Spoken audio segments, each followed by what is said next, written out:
Pronto, pessoal. Estamos ao vivo. Hoje, 29 de abril de 2020, quarta-feira. Estamos aqui no nosso quintal teológico para tratar de um tema muito importante, tema que a cada dia ganha mais relevância, não só no meio eclesiástico, mas também no meio acadêmico. Hoje vamos falar da relação entre cristianismo e ciência, né? Entre a fé cristã, a cosmovisão cristã e a ciência.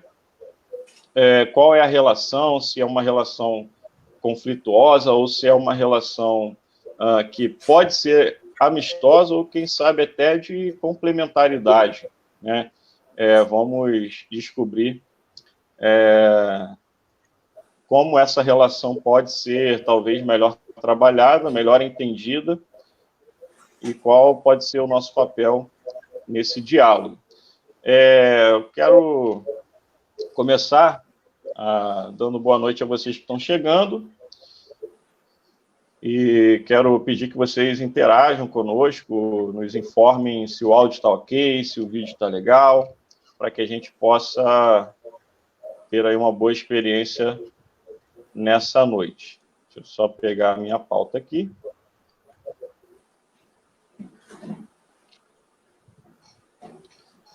Bom, eu vou começar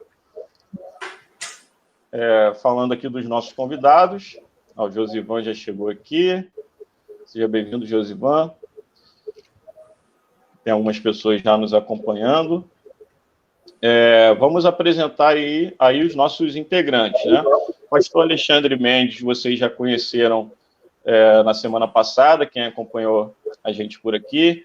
O pastor Alexandre Mendes é da Igreja Metodista Wesleyana de Alagoa, Minas Gerais. Falou conosco sobre a importância da teologia e hoje ele vai me ajudar aí a apresentar essa live, a conduzir nessa nossa conversa, esse nosso bate-papo. Pastor Alexandre, dá um olá aí para o pessoal.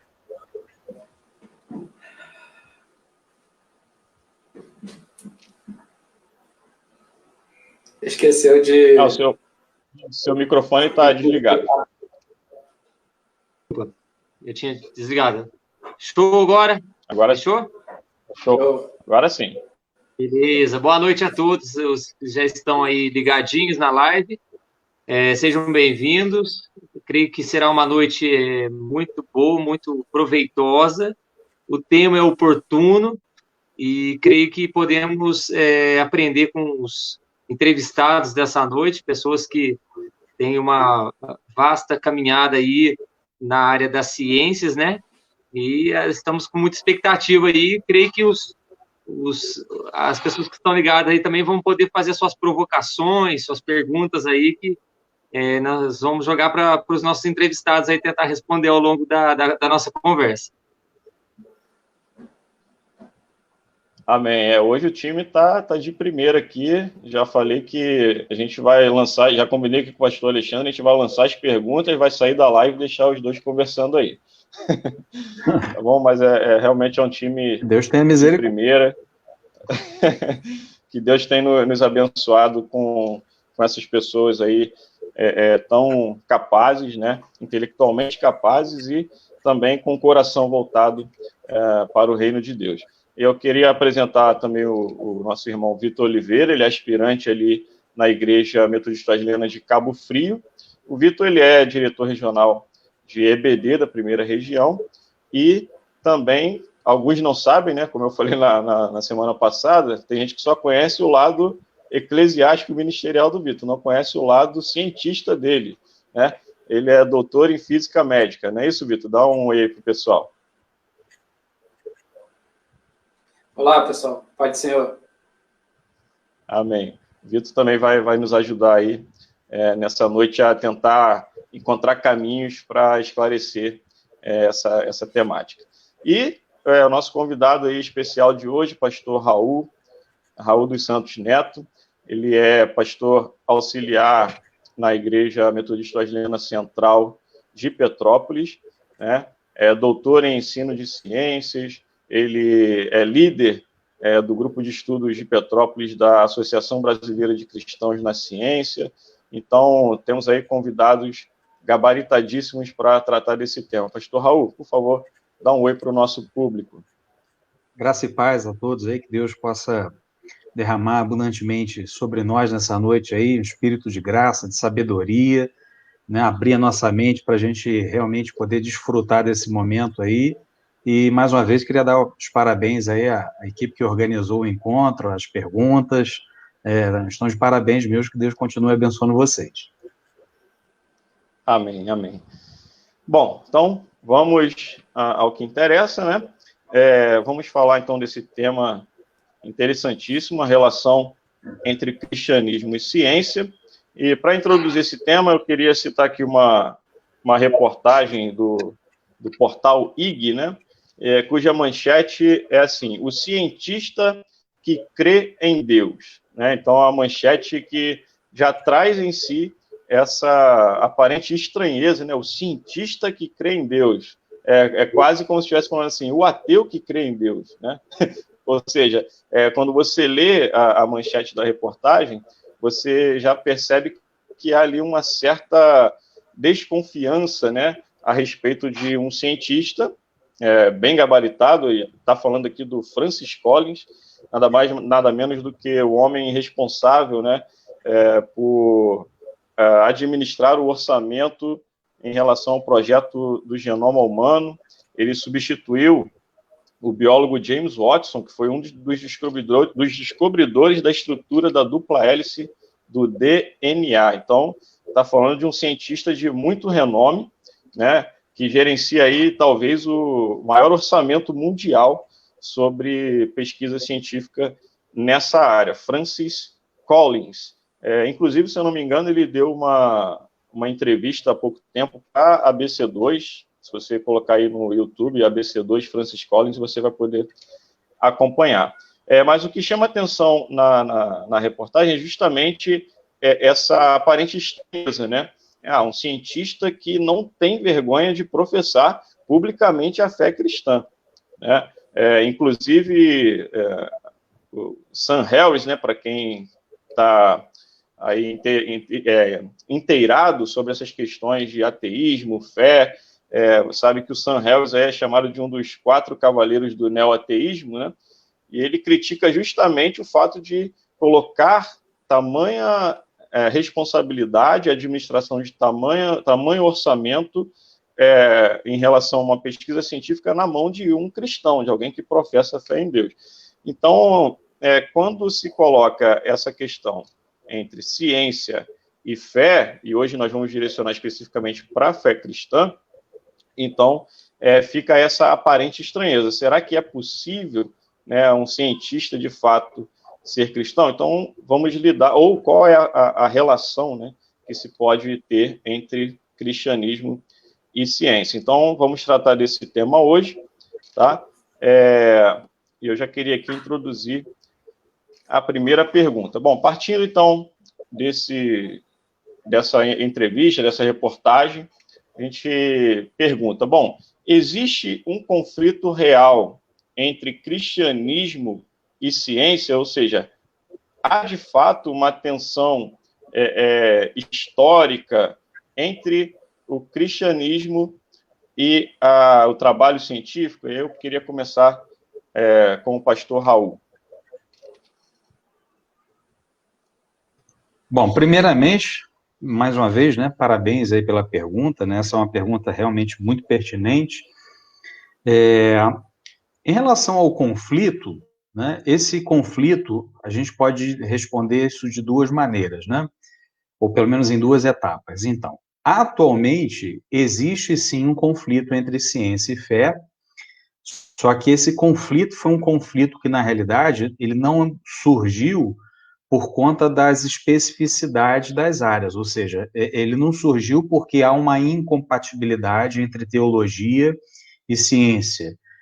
Na realidade, ele surgiu porque ele foi construído, foi uma coisa pensada, uma narrativa criada para tentar apresentar para o público leigo que eles são incompatíveis, né? Esses dois campos, a ciência e a teologia. Mas quando a gente faz uma análise mais aprofundada, né, dessas duas áreas, a gente percebe que não há um conflito. Ao contrário, uma área se alimentou bastante da outra, né? Então, por exemplo, na física, né, eu sou professor do curso de física, muitas vezes eu começo a introduzir, lançando uma sementinha, né? A gente não fala abertamente porque o assunto ali não é um assunto de teologia. Mas como a gente sabe que existe esse preconceito, a gente sempre procura lançar uma pulga atrás da orelha nos alunos, né? Colocar ali aquela dúvida, e normalmente eles vão me procurar depois. E que tipo de dúvida que eu estou falando? Estou mostrando, por exemplo, que muitas teorias que surgiram na física, elas surgiram exatamente por conta de uma questão da teologia. Então, por exemplo, Newton, Descartes, Leibniz e outros tantos aí estavam, na realidade, com pensamentos, com questões teológicas, e acabaram desenvolvendo uma matemática, desenvolvendo uma teoria dentro da física por conta de uma questão que surgiu na teologia. Um desses exemplos é a quantidade de movimento, a conservação da energia, a energia acaba, não acaba. O próprio Newton, no livro, né, Princípio Matemático da Filosofia Natural, ele fala de Deus para explicar dessas coisas, porque a origem ali era uma origem teológica. Então, se a gente pensar nos últimos 150 anos, existe esse conflito, mas o conflito foi construído. Se pensar ao longo dos últimos 2000 anos, não. E eu já gostaria até de aproveitar aqui para mostrar um livro, não sei se seria o momento, pode? Claro, fica à vontade. Então, esse livro aqui, para quem se interessar, é um livro bem interessante, que faz exatamente essa discussão. É um livro acadêmico, Os Territórios da Ciência e da Religião. O autor, né, o Peter Harrison, ele é um acadêmico, um professor, né, bem conceituado lá na Inglaterra, né, ele é professor de História da Ciência e diretor do Centro para a História de Discursos Europeus na Universidade de Queensland, na Austrália, e ele faz um estudo, né, muito aprofundado sobre exatamente essas duas categorias, ciência e religião. Aqui não dá tempo para a gente fazer essa discussão, mas é um material que vale a pena até ser discutido mais amplamente, né? Eu não sei quanto tempo eu tenho, mas eu vou parar aqui, aí eu tenho outros aí para falar, mas depois, se eu puder, eu posso acrescentar alguma coisa, se for necessário. Não, pode ficar à vontade. Então, Vitor, dá para nós, então, um panorama aí dessa questão do conflito ou não entre cristianismo e ciência. A gente pode observar, principalmente quem está dentro da academia, que existe um certo preconceito com a fé cristã, e não apenas a fé cristã, mas eu diria que outras religiões também sofrem do mesmo problema. Por isso que eu não diria que é um conflito propriamente dito entre esses dois objetos de estudo. Não seria entre cristianismo e ciência, mas eu diria que seria entre alguns cristãos e alguns cientistas, porque esse embate ele surge dos dois lados. Eu conheço muitos cristãos que são completamente avessos a qualquer tipo de análise científica e muitos cientistas que são completamente avessos aos resultados obtidos por alguém que é cristão, né? Ele vai desconfiar que aqueles resultados eles são verdadeiros ou são produto das minhas concepções teológicas e coisas desse tipo. Então, a gente pode fazer, ou então dar uma olhada de forma mais geral. As religiões e a ciência, elas sempre estiveram ligadas, sem que isso apresentasse qualquer conflito ou afetasse a produção do conhecimento científico.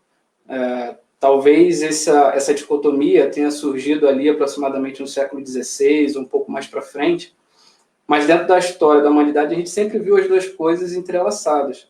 Agora, o pensamento teológico ou a filosofia científica que eu desenvolvo, ela pode sim gerar um conflito entre essas duas matérias, que eu não gostaria que houvesse, né? A ideia é que pudéssemos ter cientistas cristãos que estivessem em busca do melhor resultado possível, e não querendo encontrar algo que beneficie aquilo que eu acredito, né? Então, se eu faço a minha pesquisa querendo encontrar as coisas que eu acredito, então, de fato, os resultados ali serão altamente tendenciosos. Eu diria que esse conflito ele é muito mais relacionado ao tipo de pensamento que eu emprego dentro do método científico do que entre os dois objetos em si, né? Então, eu não vejo incompatibilidade entre eles.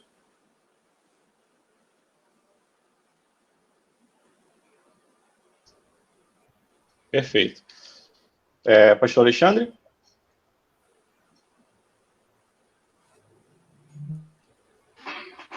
Perfeito. Eu também compreendo que os dois campos eles podem conversar. Acho que o Vitor expôs bem também a questão de que depende do cristão e do cientista, né, da pessoa que utiliza a ferramenta, né, e às vezes quando a pessoa que utiliza a ferramenta pode entendê-la como algo controverso, né? Nós vemos muitos cristãos, né, na igreja, por exemplo, que tem uma tendência a ter um bloqueio quando se fala de ciência, né, como algo avesso, né, algo contrário à fé, né? E no campo científico, né, na faculdade, na universidade, também o campo religioso que envolve fé, ele acaba sofrendo um pouco também de preconceito, né? Então, acho que gera esse dualismo, né? Esse antagonismo, né? Entre as duas coisas, as duas áreas, e essa noite eu creio que a intenção é tentar fazer um casamento aí da ciência com a religião, né? Mostrar que é possível os dois conviverem bem na mesma casa.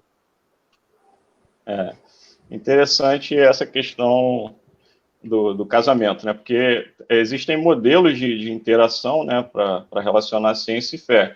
E nós temos desde uma tensão, um conflito real, como o pastor Raul disse, que foi não ao longo da história, mas principalmente ali no século XIX construído, né? Eu acho que ele tinha em mente principalmente as obras, né, de homens como John Drape e o Andrew White, Dixon, né, White, isso aí. Exatamente, no final do século XIX, que nos seus livros publicados usaram essa palavra, conflito, né, entre fé e ciência, e tentaram traçar uma historiografia dessa relação ciência e fé, mas sob uma perspectiva do conflito, né? E como o pastor Raul disse, muitas dessas coisas acabaram sendo construídas, né? Esse conflito acabou sendo um conflito que foi colocado na história e não tirado da própria história, né? E aí eu aproveito essa fala do pastor Raul e pergunto como é que a gente pode, então, pastor Raul, desmistificar esse conflito que foi gerado. Bom, olha só, como você mesmo já colocou, né, existem modelos de interação, né, tem um outro físico, o Ian Balbour, ele propõe, né, que existem 4 formas de a gente observar essa interação entre ciência e religião, ciência e fé cristã, no caso nosso, que é o conflito, a independência, que é uma outra forma, porque uma brigando com a outra, seria o conflito. A outra é a independência, cada uma fica na sua, ninguém se mete no campo da outra, que também não é bom. Tem uma terceira, que é o diálogo, onde ambas respeitam e procuram pontos de contato, né, pontos em comum onde elas possam trabalhar juntos, mas ainda existe uma quarta possibilidade, que é a possibilidade da síntese, que é uma alimenta a outra, né? Uma fala para a outra. Então, por exemplo, descobertas científicas nos ajudam a interpretar melhor a Bíblia. Por outro lado, questões teológicas propõem perguntas e questões que a própria ciência precisa investigar, né? Por exemplo, quando a gente fala assim, a Bíblia fala da existência da alma, né? Onde é que está a alma? Se está falando de alma, está falando de mente, a ciência pode nos ajudar, né? A religião, ela propõe questões de estudo, né? Agora, o ponto que eu acho que é central aí nesse conflito que foi construído é que o conflito acabou gerando reações. E quais são essas reações? São as reações nos dois polos, né? O Vitor até falou, né, que surgiu essa dicotomia aí, e de fato ela existe, né? Você tem a ciência e tem a teologia. E qual é o problema? O problema é que na teologia a gente encontra hoje um problema sério de interpretação bíblica mal feita. Então, por exemplo, quando você vai fazer uma leitura do livro do Gênesis, e se você fizer essa leitura do livro do Gênesis, achando que a única forma de interpretar é a forma literal, você acaba gerando um monte de problemas, porque, por exemplo, se você acreditar que a única forma de ler o Gênesis capítulo 1, por exemplo, é achar que ali está falando de 7 dias de 24 horas, aí o aluno vai chegar na faculdade e vai ouvir o professor falando que o universo tem bilhões de anos e que a Terra tem 4,6 bilhões de anos. Isso vai gerar o conflito, né? Então, um ponto que alimenta esse conflito são interpretações errôneas da Bíblia, porque a Bíblia ela tem partes que precisam ser interpretadas literalmente, mas tem outras partes, a teologia fala isso com muita propriedade, né? Que existem partes na Bíblia que são claramente alegóricas, são claramente poetizadas. Inclusive, uma parte dos livros da Bíblia são chamados de livros poéticos. Se são livros poéticos, eu não posso interpretá-los literalmente. E muitas vezes a gente percebe que esse conflito é alimentado exatamente por essa interpretação errada, né? Eu estou voltando aqui em Gênesis 1, porque eu tenho estudado isso aqui com um grupo em Petrópolis, exatamente sobre Gênesis, né? Nos primeiros capítulos, né? Os pais da igreja tinham maneiras diferentes de interpretação. Na realidade, quase sempre a interpretação não era literal, né? Os pais da igreja entendiam que certas situações apontadas na Bíblia ali estava falando mais de arquétipos, de categorias, a preocupação era com os princípios que estavam sendo transmitidos, mais do que com os detalhes de como aquele princípio é entregue, né? Não sei se eu estou falando muita coisa e muito rapidamente, mas esse é um problema que alimenta. E do outro lado, o que alimenta também esse conflito é a arrogância dos cientistas, de achar que eles são os únicos que conhecem a verdade, são os defensores da verdade, e quando um cientista vai por esse caminho, ele deixa de ser cientista, porque o que move a ciência é a dúvida, não a certeza. E quando você usa a ciência para falar, não, isso eu tenho certeza porque a ciência diz isso, essa postura não é uma postura científica e acaba alimentando esse conflito. Então, se de um lado você tem a arrogância do cientista, que a gente também tem uma espécie de arrogância do campo teológico, não do campo teológico, mas de algumas práticas mal executadas no campo da teologia que acaba gerando esse tipo de conflito. Amém. Pessoal, nós estamos aqui, então, na nossa live sobre a relação entre cristianismo e ciência. Só esqueci de dizer que você pode mandar a sua pergunta, tá? Coloca aí nos comentários e daqui a pouquinho a gente vai responder a pergunta de vocês, tá bom? Então, fiquem à vontade aí para interagir conosco, tá bom? Vitor, o pastor Raul falou sobre a questão da interpretação bíblica nessa relação de tensão entre fé e ciência, né? Seria um dos pontos a ser resolvidos, né? Como é que você acha que essa interpretação bíblica pode ser trabalhada de maneira que haja uma maior abertura para as informações que a ciência vem trazendo, sem que se deixe de lado a crença na inerrância, na inspiração, doutrinas centrais da nossa fé?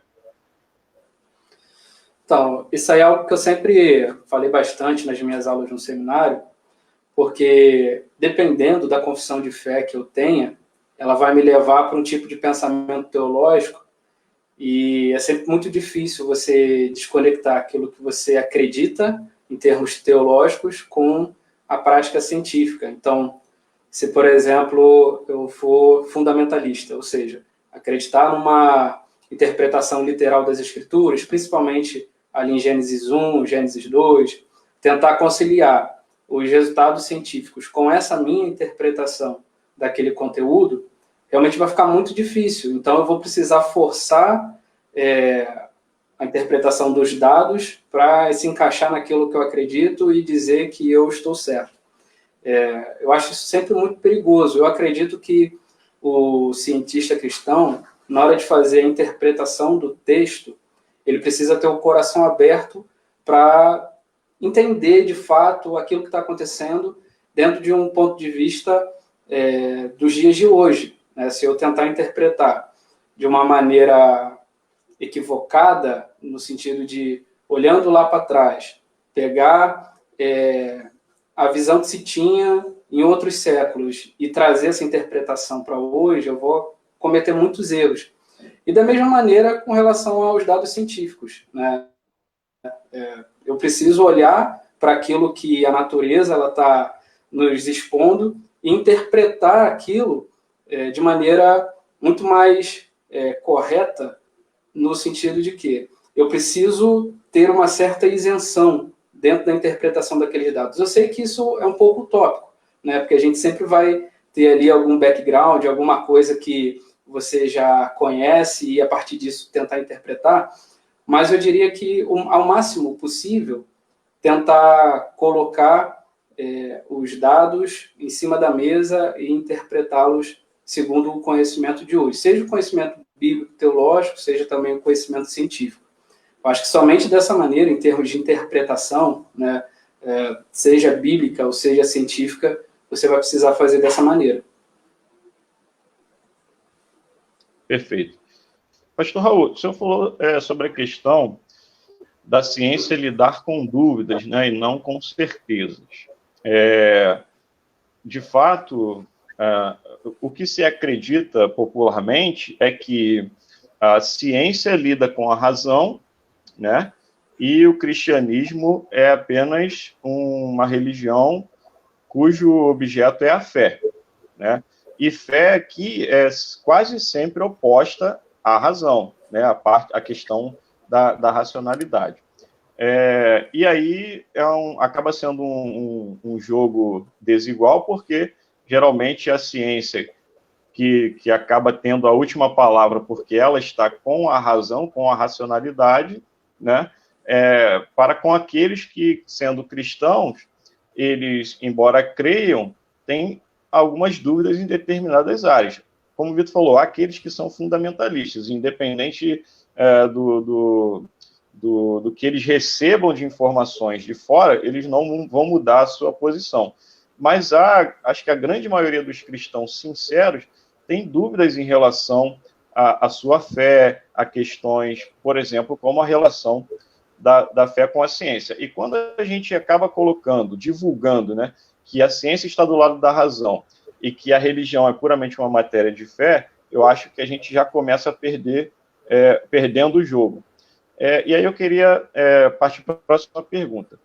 Qual o lugar da razão, né, porque nós temos aqui não só dois doutores em ciência, dois cientistas, mas também são pastores, ou seja, também entendem, né, o ambiente da fé, o ambiente eclesiástico. Então, qual a relação ou o papel da razão na fé cristã?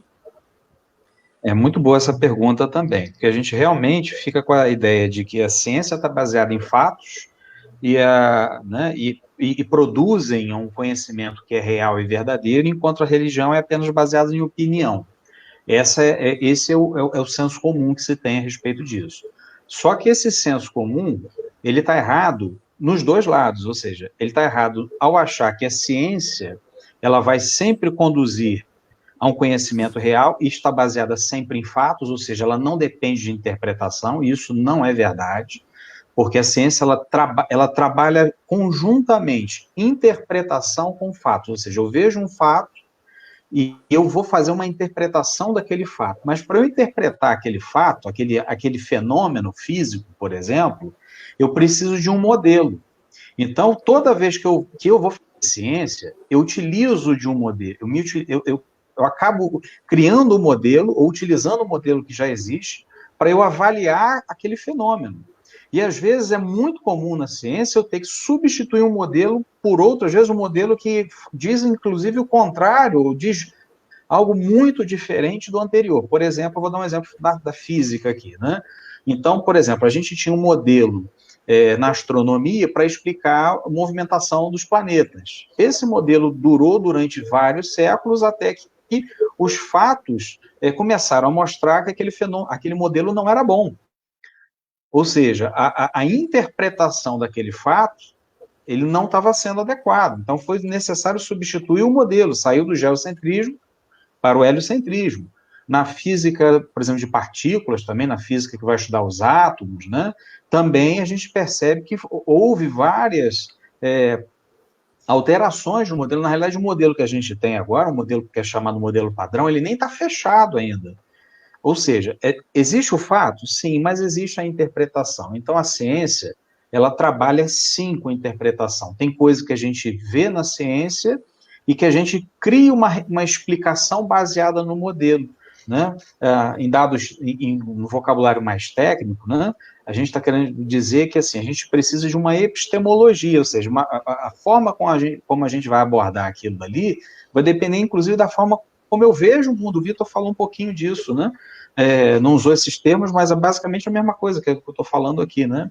A forma como eu vejo o mundo vai interferir, inclusive, na minha interpretação daquele fato, daquele fenômeno. Então, a ciência, sim, ela usa interpretação, ela está sujeita a alterações ao longo da história. Isso não quer dizer que ela não seja verdade, tá certo? É o melhor colocando. Isso não quer dizer que a ciência... não quer dizer duas coisas. Não quer dizer nem que a ciência não quer dizer que a ciência detém a verdade, ela não detém a verdade, mas também não quer dizer que a ciência é mentira, porque é só a gente parar para observar os resultados científicos. A gente está falando agora à distância, o pastor Alexandre está lá em Minas, eu estou aqui no interior do estado do Rio, vocês estão em Caxias, né, se eu não me engano, não é isso? Então, assim, os resultados da ciência estão aí para todo mundo ver. Ou seja, ela apresenta uma verdade, mas essa verdade, ela é uma verdade parcial, ela é uma verdade limitada, ela é uma verdade que ela é, às vezes, inclusive, transitória, ela vai ser alterada, tá certo? Por outro lado, a religião, ela também, ela não trabalha só na opinião, ela trabalha também em fatos, tá certo? Então, para falar a verdade, na realidade, a nossa salvação, agora partindo para o campo da teologia, a nossa salvação, ela é executada aqui, na nossa mente. Então, também é uma construção dizer que a ciência trabalha com a razão, enquanto a religião só trabalha com a fé. Não, na realidade, a nossa fé, por trás da nossa fé, a nossa fé é sustentada, alicerçada por razões. Ela não é uma fé colocada no nada. Crer também é pensar, né? John Stott já escreveu um livro sobre isso, né? Então, tem vários materiais que falam sobre isso. Então, por exemplo, eu até anotei algumas coisas aqui. Por exemplo, Paulo fala 13 vezes nas suas epístolas o seguinte: vocês não sabem disso, ou seja, há uma relevância muito grande para o raciocínio, né?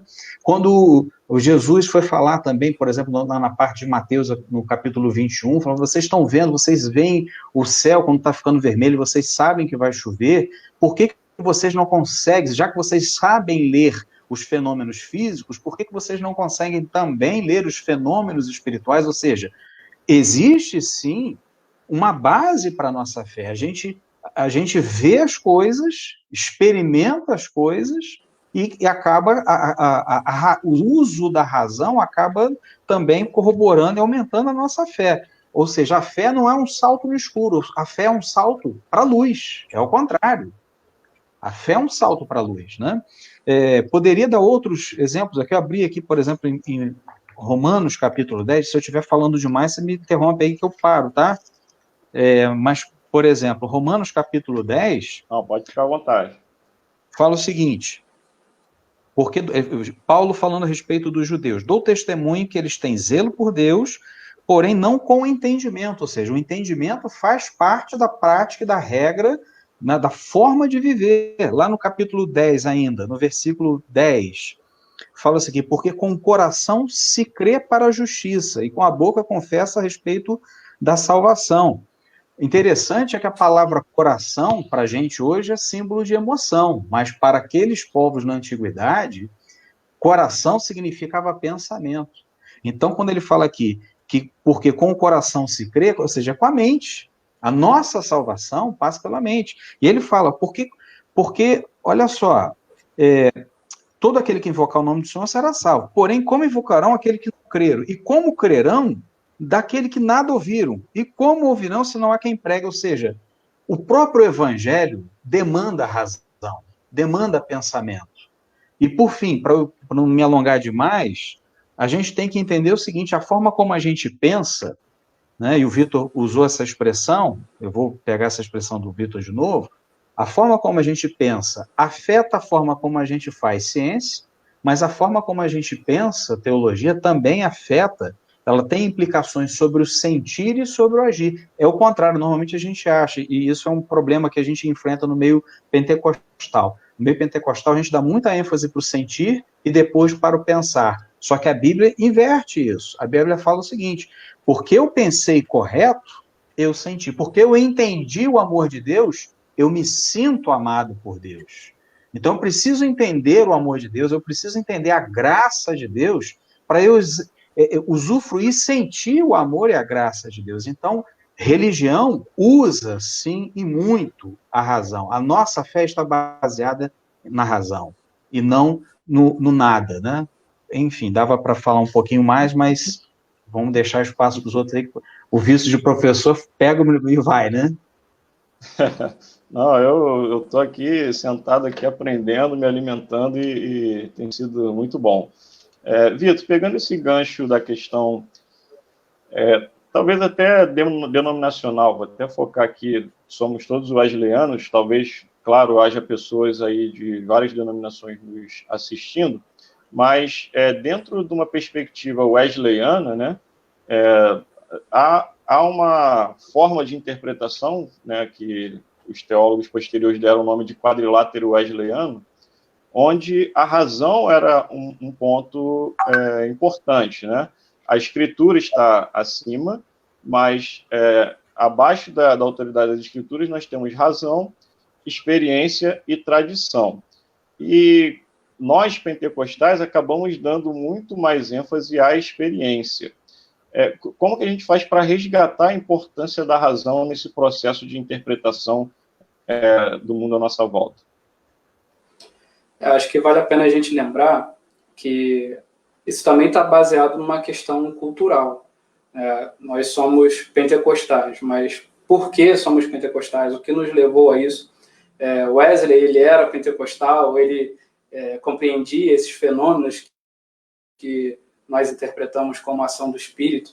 Tudo isso vai influenciar a maneira com que a gente vai observar aquilo que nos acontece. Óbvio que, dentro de uma cultura brasileira, nós acabamos deixando um pouco de lado a razão. E isso é verificado, por exemplo, na própria escola, onde o incentivo à leitura geralmente é muito baixo, as pessoas elas não gostam de ler, e isso é observado em praticamente todos os lugares do Brasil. Culturalmente, nós acabamos deixando de lado um pouquinho dessa questão da razão, o que era muito importante na Europa no momento em que John Wesley, por exemplo, estava vivo. Se formos olhar para as Escrituras também, você vai ver o apóstolo Paulo dizendo que no começo do Evangelho, poucos eram os sábios, poucos eram os nobres que haviam sido chamados. Então, o início do Evangelho, ele começou dentro de uma camada intelectual diferente, né? E posteriormente, ao longo dos séculos, foram sendo convidadas, utilizando a mesma expressão de Paulo, pessoas com um entendimento filosófico. Isso ajudou muito na construção teológica, seja dos conceitos sobre a Trindade, sobre o Cristo. Então, o lugar que a gente pode colocar a razão dentro do meio teológico é exatamente esse: olhar para trás, ver tudo aquilo que foi construído e tentar hoje recuperar dentro da nossa fala, seja numa sala de seminário, seja numa sala de ABD, seja até mesmo no púlpito, lembrar que nós podemos ser pentecostais de coração e mente, né? E não apenas de coração. Óbvio que nós temos um apego muito maior à questão do sentir Deus no coração, mas nada exclui, por exemplo, o entendimento, né? Por que eu estou sentindo isso? Basta lembrar lá da experiência de John Wesley. Ele estava numa casa onde estava sendo lido o prefácio de Lutero, a Carta aos Romanos. Então, não era nenhuma explanação bíblica, ele estava ouvindo um comentário de um teólogo sobre a salvação, a justificação pela fé. Então, ele entendeu aquilo que Deus havia feito por ele, e isso gerou no seu coração um sentimento diferente, né? Que ele vai dizer que sentiu o seu coração estranhamente aquecido. Partiu de uma questão intelectual, né? Então, eu acho que a gente pode conduzir esse quadrilátero wesleyano considerando todos esses fatores. Uma Europa intelectualizada do século XVIII e o Brasil do século XXI. São situações bem diferentes, mas que se nós, que compreendemos bem o movimento pentecostal, que sabemos que ele não é baseado apenas nas emoções, nas experiências extrasensoriais ou coisas desse tipo. Se a gente entende que a nossa fé ela pode ser traduzida de uma maneira que as pessoas entendam, eu acho que a gente não pode se privar de fazê-lo, né? Seja numa cadeira de seminário, no de EBD, ou então até mesmo no púlpito. Posso falar mais um negocinho sobre isso? Tem tempo? Por favor, por favor. Essa questão ela é tão importante porque tem uma coisa que é interessante, né? O sentir, né, ele é fundamental, porque a gente é ser humano. Nós fomos programados por Deus para sentir. Então, a gente não pode excluir o sentir. O problema é quando a gente coloca o sentir à frente da razão. Por quê? Porque se eu sinto a presença de Deus, eu vou ficar contente, eu vou glorificar, no transbordar do sentir a presença de Deus, eu posso falar em línguas, eu posso glorificar, tudo bem. E quando eu não estiver sentindo a presença de Deus, eu não vou glorificar? E quando eu não estiver sentindo a presença de Deus, eu vou achar que ele não está ali, então eu posso fazer o que eu quiser? Por isso que essa ordem que é apresentada pela teologia em Paulo, a teologia de Paulo, ela coloca o seguinte: a razão bem direcionada nos faz sentir coisas corretas. Então, eu preciso primeiro entender que Deus existe, que Deus me ama, que Deus me salvou, independentemente de eu sentir ou não. Eu não preciso sentir a presença de Deus para orar para Deus. Eu preciso saber que Deus existe e que Ele é galardoador daqueles que o buscam. Então é entendimento. O entendimento é o entendimento que vai gerar a ação correta, não o sentimento. O sentimento ele é bom. O sentimento ele vai surgir a partir do reto pensar. Então, eu primeiro preciso aprender a pensar para depois eu poder reagir. Por exemplo, a gente vê no Antigo Testamento que as pessoas adoravam coisas que não eram Deus achando que era Deus. Ou seja, quando você não sabe exatamente quem é Deus, você pode adorar qualquer coisa achando que está adorando a Deus. Ou seja, eu só adoro a Deus de verdade quando eu conheço, quando eu sei quem é Deus. Então, essa questão é muito, muito importante. Primeiro eu preciso... Aí que está a importância da teologia, aí que está a importância da EBD, aí que está a importância desse trabalho que vocês estão fazendo, de colocar a nossa mente para pensar, abrir a nossa mente, para que a gente entenda quem é Deus, onde nós estamos, quem nós somos, como adorá-lo, porque se você não pensar direito, você não adora direito, você não ora direito, você não corre risco de adorar aquilo que não é o Deus verdadeiro. É só um detalhe que é importante, né? A gente pode ponderar sobre isso, para a gente não colocar a razão, né, o conhecimento como fruto da própria salvação. A salvação, ela continua sendo pela fé. A gente jamais pode abandonar esse princípio básico do cristianismo. Só que como que a fé ela é colocada no meu coração? Quando eu consigo ouvir, né, como já diz Romanos capítulo 10, lá no verso 17, se eu não me engano. Se eu estiver errado, me perdoe. A fé vem pelo ouvir, e o ouvir pela palavra de Deus. Ou seja, uma ação de Deus em nós que gera fé. E para isso eu preciso ouvir não apenas intelectualmente, mas ouvir com o coração, não no sentido intelectual, mas no sentido profundo, no sentido íntimo. Eu preciso que a minha alma ela escute a voz de Deus, e isso é altamente wesleyano, né, do ponto de vista de John Wesley.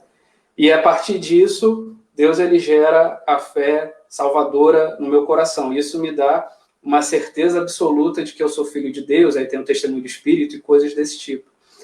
Acho que é importante a gente não deixar essa informação passar também, porque senão o pessoal pode acabar considerando que somente uma condição intelectual pode gerar a salvação. E aí a gente ia ter muita dificuldade de falar sobre a salvação de crianças, de pessoas com paralisia cerebral, com algum tipo de deficiência intelectual. Então, a gente precisa sempre dar esse balanço, né? Senão a gente acaba excluindo algumas pessoas que seriam intelectualmente incapazes, né?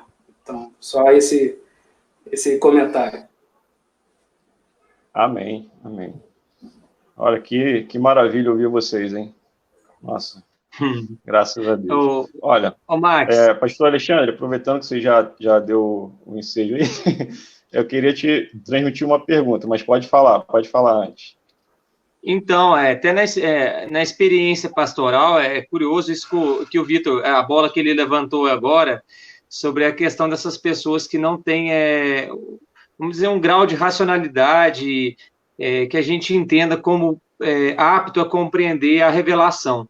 Em 2010, eu saí do seminário e voltei para a Lagoa, né, cheio de bagagem teológica, querendo passar isso para a igreja, né, e conhecer a palavra de Deus, se aprofundar, mas eu me deparei com uma situação aqui um pouco complicada, em que o pastor Jair, na época, o meu sogro, né, ele era o pastor titular da igreja aqui, e ele pediu que eu discipulasse um casal de irmãos consanguíneos, ambos surdos, e foi muito desafiador. Por quê? Porque eu não aprendi no seminário como discipular esse casal. Era um casal que veio de outra tradição religiosa, tinha algumas práticas que seriam antibíblicas, outros costumes, e eu, agora, Senhor, o que eu vou fazer? Puxa, todos os meus argumentos não são nada diante desse casal de irmãos, eu não tenho o que fazer. E realmente aí é onde entra a ação do Espírito também, né, de convencimento, né, trabalhando, gerando a fé, né, a graça salvadora, porque o grau que eles tiveram de compreensão nunca foi e nunca será o grau que nós temos. Mas o que eles tinham de compreensão foi suficiente, eu creio, para que eles pudessem alcançar a salvação. Inclusive, a irmã, né, ela já partiu para o Senhor, o irmão ainda é vivo, né, ele deve ter uma faixa de 70 e poucos anos, mas é curioso ver esse fato aí também, como Deus, na sua infinita sabedoria, a revelação dele também, ela respeita também, eu acho que a peculiaridade de cada um, né. Claro, isso não pode dar margem para que nós sejamos acomodados, né, porque a pessoa pode falar, eu não gosto de estudar, eu não gosto de ler, então eu não quero ir além, né. Eu creio que Deus, em sua infinita sabedoria, ele também abre essa porta da graça, da salvação, né, para pessoas que têm uma capacidade, vamos dizer, não seria menor, mas não teriam o grau de assimilação que nós temos, por exemplo, e podemos conseguir através da razão. Amém, amém. Eu acho que a questão também passa pela própria doutrina da redenção, né? Porque quando nós somos salvos por Cristo, né, como o Vitor falou, alcançados pela graça, e somos, então, libertos da nossa condição anterior de mortos em nossas ofensas e pecados, nós somos restaurados como um todo. Não é só o nosso espírito que é liberto, ou a nossa alma, né? Nós costumamos fazer essa dicotomia, né, entre parte espiritual e parte material, mas, na verdade, todo o nosso ser é redimido pela obra de Cristo, inclusive o nosso intelecto. Porque nós não podemos, depois a gente vai falar sobre isso na próxima pergunta, mas o pecado teve também efeitos, o que a gente chama de os efeitos noéticos, né, que são os efeitos sobre a nossa mente, a nossa capacidade de raciocinar, de racionalizar, na verdade, né? Então, quando Cristo nos redime, ele também redime a nossa mente, né? Ele leva a nossa mente, todo o pensamento cativo, à obediência a Cristo. Eu acho que isso está também no cerne dessa relação entre religião e ciência, porque, partindo desse pressuposto, talvez a boa ciência, a ciência que mais se aproxime dos fatos, seja aquela feita por alguém que que teve a sua mente, a sua razão liberta através da obra de Cristo no Calvário. Concordo. Gente, temos aqui algumas pessoas participando, uma média aí de 30 pessoas na nossa sala de aula hoje. A sala de aula está cheia. Temos aqui o pastor Lucas Amadeu, SD de Itaperuna, meu sogro, né, também. Não que isso seja algum mérito, mas temos aqui a Josiane, da Igreja de Pantanal, a Silvia, Josivan, que é líder distrital de EBD aqui de Caxias, pastor Josemar Vieira. Oi? Lote 15. Lote 15. Isso, que agora dividiu, né? Tem que me acostumar com isso ainda. Ô, Max, tem uma professora aqui de Alagoas também, minha... Qual é o nome dela? Está assistindo aí com a gente. Amém, amém. Sejam todos bem-vindos. Temos algumas perguntas aqui já. A Carol Oliveira, que também, por sinal, é a irmã do Vitor, ela faz uma pergunta aqui interessante. Qual a relação que existe entre a cura pela administração de fármacos, né, ou medicamentos, a cura pela fé, a psicoterapia e o pensamento positivo? Então, vou deixar a pergunta aí para vocês irem digerindo. Eu quero começar, então... A irmã mesmo? Vitor, Misericórdia? Né? Aproveitando que é sua irmã, Vitor. Pô, que pergunta, rapaz, misericórdia. Como que a gente pode relacionar essas questões? Ou seja, até que ponto, né, nós podemos abraçar os benefícios que a ciência traz para nós? Acho que o cerne da pergunta seria esse, né? Vitor, pode começar respondendo.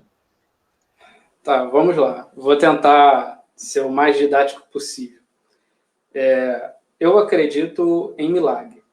Agora, eu preciso definir milagre dentro de um conceito moderno. O que seria isso?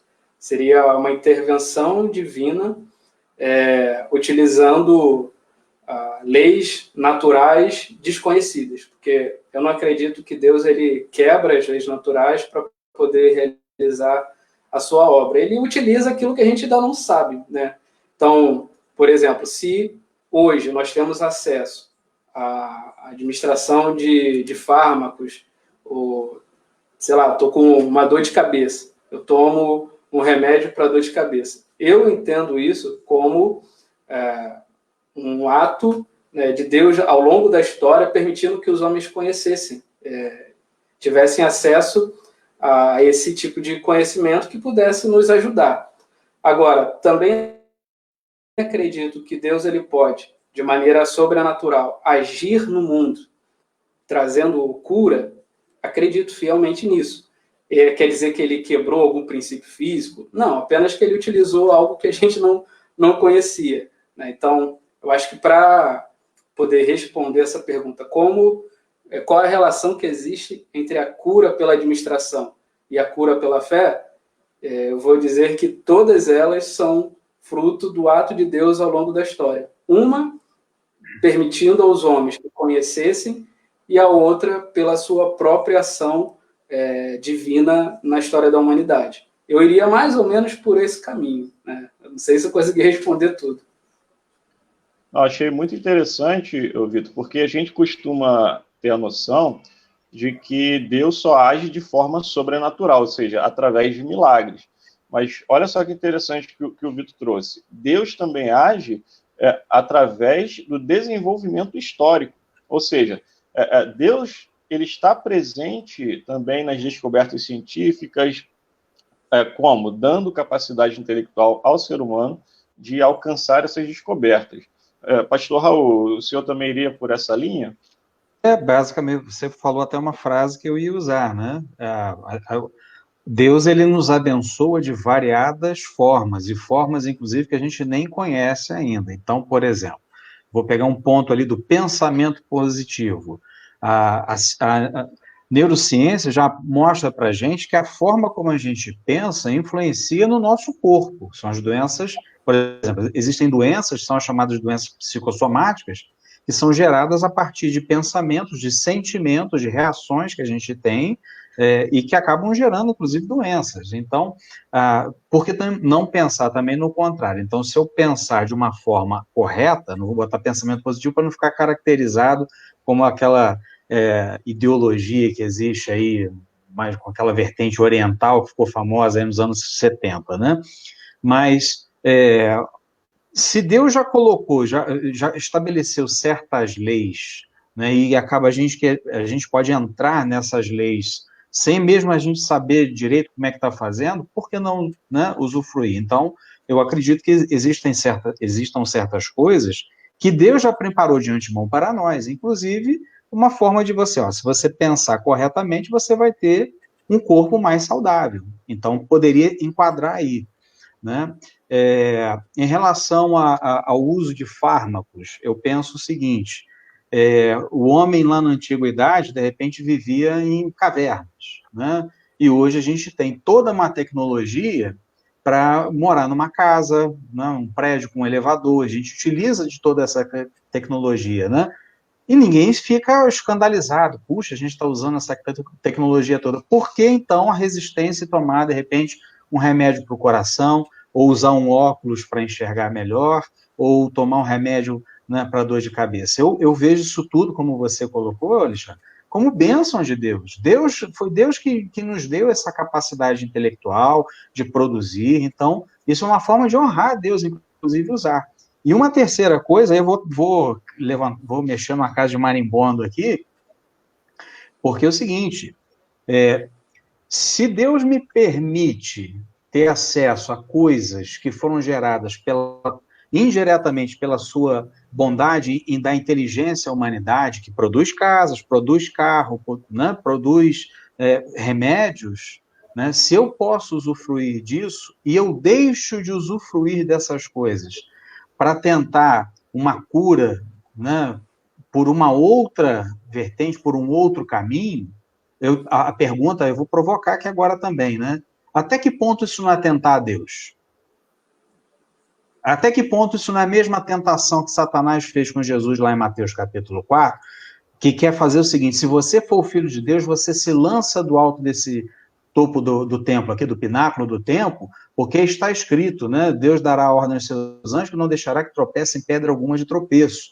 E Jesus respondeu para ele: não tentará, também está escrito, não tentarás ao Senhor teu Deus. Então eu considero que se eu posso tomar um remédio, se eu posso usar um óculos, e eu quero às vezes, talvez até por uma vaidade espiritual, né, receber uma cura para poder falar para as pessoas, né, que eu não estou falando de cura de AIDS, não estou falando de cura de câncer, não estou falando de cura complicada, não, estou falando dessas coisas mais simples, tá certo, gente? Eu também creio em milagres, mas aí eu queria fazer uma provocação: até que ponto também não há uma tentação, né, tentar ao Senhor numa coisa que eu posso resolver? Porque eu entendo que milagre o milagre é milagre de fato quando eu não tenho recurso. Abrir o mar vermelho é milagre, né? Você levantar um defunto é milagre. Agora, tomar um remédio para dor de cabeça é obrigação nossa, não tem que ficar esperando Deus, né, curar minha dor de cabeça, não, se ele já me deu toda a condição para tomar um remedinho.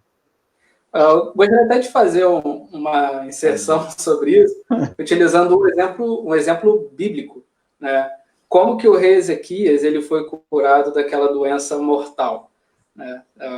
Muita gente ela vai associar única e exclusivamente ao fato dele ter orado e Deus acrescido mais 15 anos. Mas se você fizer uma leitura um pouco mais atenta ao texto, você vai perceber que Deus iluminou a mente do profeta para que ele fizesse uma pasta de figo e aplicasse na úlcera do rei. E isso permitiu que ele fosse curado.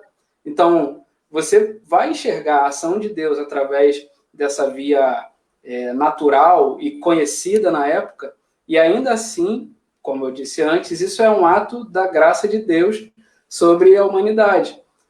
Então, acho que vale a pena a gente pensar nesse exemplo bíblico, porque nos Estados Unidos, muitas pessoas elas deixam de tratar, por exemplo, um tumor porque elas não querem duvidar da fé que elas têm. E tratar o tumor não é duvidar da fé. Pelo contrário, é crer que Deus, mesmo através daquela situação difícil, está agindo, né? Independente de qual seja o resultado dela. Se eu atrelar... Desculpa.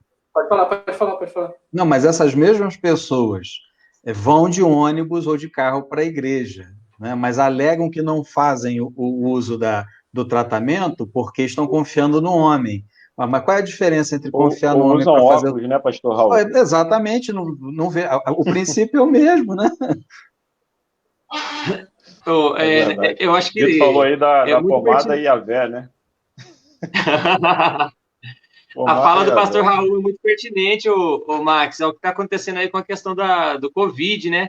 Nós vemos muitos cristãos aí querendo voltar aos cultos, né, normalmente, porque a gente é cristão, a gente está numa bolha de imunidade, isso aí não pega na gente, a gente tem fé em Deus, né? Eu ainda ouvi isso hoje de uma pessoa cristã.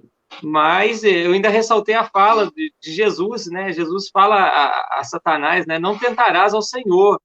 Então, nós somos cristãos, cremos em Deus, cremos na proteção de Deus, mas não estamos isentos de estarmos aí com Covid, né? Se nós abusarmos dos limites que Deus estabeleceu para as nossas vidas, né? Então, realmente é um pensamento contrário. Eu posso dizer que eu fiz uso de medicação anticonvulsiva, né, durante a minha juventude. Durante 8 anos eu tomei medicação e eu tive um desafio muito grande, porque eu tive um encontro com Deus no meu segundo ano tomando a medicação e muitas pessoas falavam, não, agora você crê em Deus, pode parar de tomar o remédio, Deus vai te curar. E eu falei, mas Deus não falou nada comigo por enquanto. Durante o tratamento, realmente, no 8º ano, eu creio que houve um milagre de Deus, meus exames estavam inalterados durante 8 anos, e no 8º ano, realmente, tudo mudou. Eu tive um diagnóstico completamente diverso, e os exames foram testados novamente, e Deus, pela sua graça, agiu. E se não tivesse agido, eu estaria até hoje tomando a medicação. Então, acho que a gente tem que ter esse ponto de equilíbrio aí, né? Também um outro fato que vale a pena a gente lembrar é o do profeta Jeremias, né?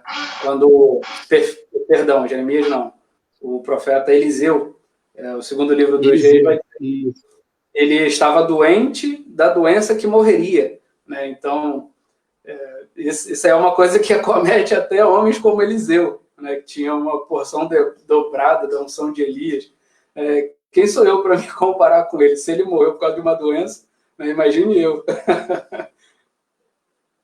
No Novo Testamento também a gente vê algo interessante, porque até a sombra dos apóstolos curavam as pessoas, mas, de repente, a gente vê um Paulo escrevendo para Timóteo tomar um pouquinho de vinho para ajudar nas suas dores estomacais, né?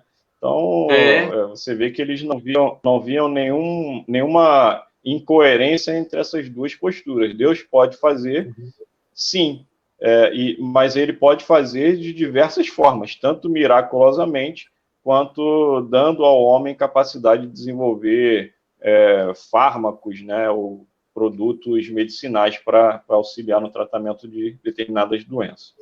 Amém. Eu vou passar para o Alexandre. Hein, Max? Uma outra coisa que Pode falar. a Carolina até citou ali na questão do pensamento positivo, estaria até relacionado à questão de fé, porque muitas pessoas elas confundem uma coisa com a outra, o pensamento positivo com fé. Se eu acreditar que vai dar certo, então isso vai. E fé não é isso. Né? Fé é uma certeza da alma, de que independente do resultado, a vontade de Deus ela foi feita na nossa vida. E o pensamento positivo ele sempre vai tender para um acontecimento que me agrade. E a fé, não necessariamente. A fé é a certeza de que, mesmo que aquilo que aconteça é contrário ao que eu gostaria, né, ainda assim eu consigo adorar a Deus pela ação dele na minha vida, né? Seja de sim ou seja de não. Agora, mesmo que o pensamento positivo, mesmo que o pensamento positivo pudesse causar alguma coisa, por exemplo, você vê hindus que conseguem, pela mente, cortar o estímulo da dor.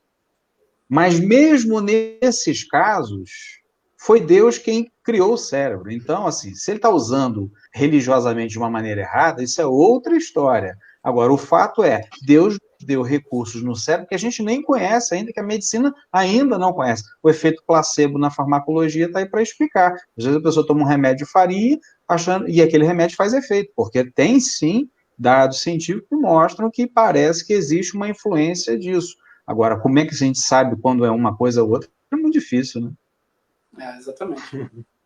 Exatamente. Vou passar para o pastor Alexandre, então, dar sequência aí no nosso bate-papo com a próxima pergunta. A próxima pergunta eu vou direcionar aí para o Vitor. Quais são as limitações da ciência, Vitor? Você, como um estudioso da área aí, que está há anos aprofundado, o que você pode detectar de limites que você percebe na ciência, na pesquisa científica? Assim, a gente poderia pensar em 3, talvez até mais, situações que precisam ser consideradas como limitadores para a ciência. O primeiro deles é o desenvolvimento intelectual. Tem muita coisa que acontece que nós não entendemos, né? Então, isso, de certa forma, nos coloca um limite para aquilo que vai ser interpretado através dos dados. Um outro é o limite tecnológico também. Então, tem muita coisa que a gente imagina, tá aí a física teórica que propõe muitas coisas, mas nem sempre há o equipamento para se buscar a confirmação ou então a rejeição daquela ideia científica. Então, o limite tecnológico também eu preciso considerar. E também tem um limite que é um pouco mais subjetivo, que eu diria que é o limite ético, né? Será que eu posso fazer tudo em nome da ciência? Será que para entender como o corpo humano funciona, eu posso submeter outro a dores extremas, né? Será que para conseguir descobrir alguma coisa sobre o meu objeto de estudo, eu posso fazer qualquer coisa? Esse, para mim, também é um limite importante. E a própria ciência reconhece isso, quando cria, por exemplo, os comitês de ética, né, onde aquilo que eu proponho como pesquisa é avaliado por outros cientistas para saber se eu não estou avançando nenhum limite ético. Um exemplo disso, há alguns anos atrás, um pesquisador chinês, se eu não me engano, ele começou a fazer um tipo de pesquisa que revoltou completamente o meio científico, porque ele estava ultrapassando limites éticos e não havia sido autorizado a fazê-lo dessa maneira. Eu posso até dar uma pesquisada aqui, eu poderia ter pensado nisso antes, mas só me veio agora. Então, é um limite que a ciência tem e que eu preciso considerar como cientista. Eu sei que há a questão intelectual, a ciência é impossível você saber tudo, e essa é uma frase de um cientista lá da virada do século XVIII, 19 para o 20, que ele disse, descobrimos tudo sobre o universo, e logo em seguida surgiu a física quântica, né, que revolucionou completamente o pensamento científico.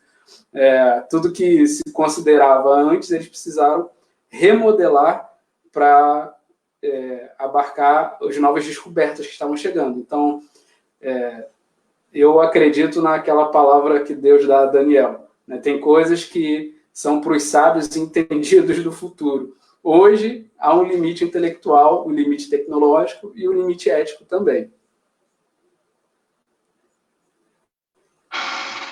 Pastor Raul, sua contribuição para nós. Quem falou isso foi o Lord Kelvin, né? Falou o seguinte: não deixe ninguém estudar física, porque já está tudo descoberto.